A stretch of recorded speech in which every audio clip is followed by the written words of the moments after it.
Hi everyone, what's up? Well, I know it's been a while since I last made a new YouTube vid, but let's make one, shall we?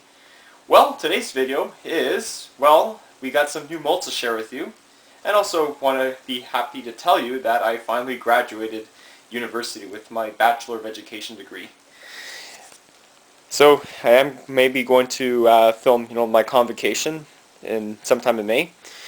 This is the degree I already have, Bachelor in Science. I'm actually going to get the same one like that in education. Sweet. Well, I think a lot of my teas are asking me to rehouse, so that's what I'm going to be doing later on this afternoon. I'm just going to be giving some water to this Eco-Earth. A lot of people ask me what substrate I use, and it's this. It's the brick that you buy from the pet store. It's really good substrate, so I'm going to be rehousing a lot of inverts. Hey, I'm not going to rehouse you. She's so cute. Hey, you always want to have your 15 seconds of fame. Or sorry, 15 minutes of fame. Hey, Leah. Yeah, she's actually getting calmer now. Anyway, so, yeah, there's a lot of teas that I have to rehouse, especially the A. calcodes, the L-fracta, the vinegaroon, the centipede. So I will be making a huge rehouse video, as well as some other new ones that I have to rehouse now. Okay, so this is the very first tea that molted this week. I actually have two to show you. This one here is my Filipino orange, the O.phillipinus Philippinus, or formerly known as Selenobrachys Philippinus. Wow, this actually is relatively very quick growing. As you probably know, I got this last year. I believe it was in March of 2012. As a half an inch. Right now it's over an inch and a half and owned her for about a year now. I don't know what the sex of this yet. The ventral sex could signify that it could be a male, but I really can't say for sure. It is still way too young to even sex.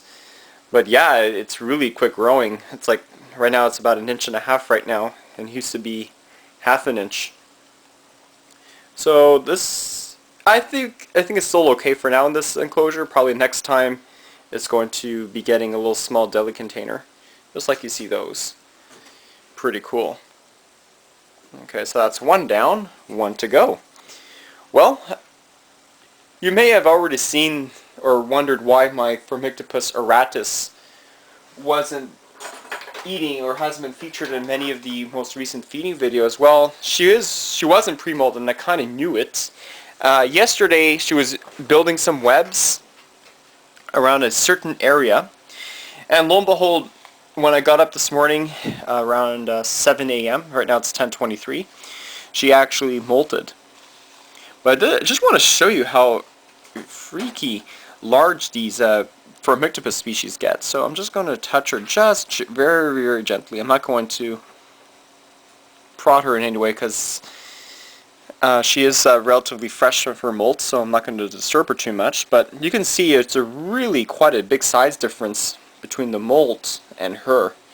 So definitely she's getting a new enclosure, but I'm going to wait a week for her to harden up, then I can do the transfer. Because her skin is so delicate, she's so soft, and I can actually hurt her really badly if I try to prod her. But yeah, it's amazing. And I do have the molt here. Tarantula Canada said that this might be a suspect female, but I probably inclined to disagree from the molt. I'll probably wait a little bit, one more molt for it to fully sex it yet, because it is a little bit on the young side. Okay, so she's a 2-inch suspect male, I think. Just because if you look at the molt over here,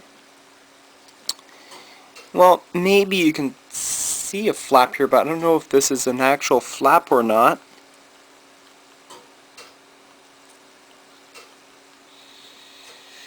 Yeah, this one's having me a little bit puzzled.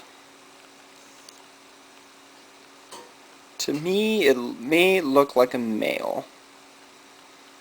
And that's why sometimes you want to rely on ventral sexing too with the molts, just to confirm. Yeah, so, and that's my 2 cents. I believe this to be a suspect male. Until I can get a good ventral shot of her, and then maybe my opinion will vary on it. But usually, molts are much more accurate to say. But my goodness. So how large was she? Well, we can always find out. Let me go get my ruler.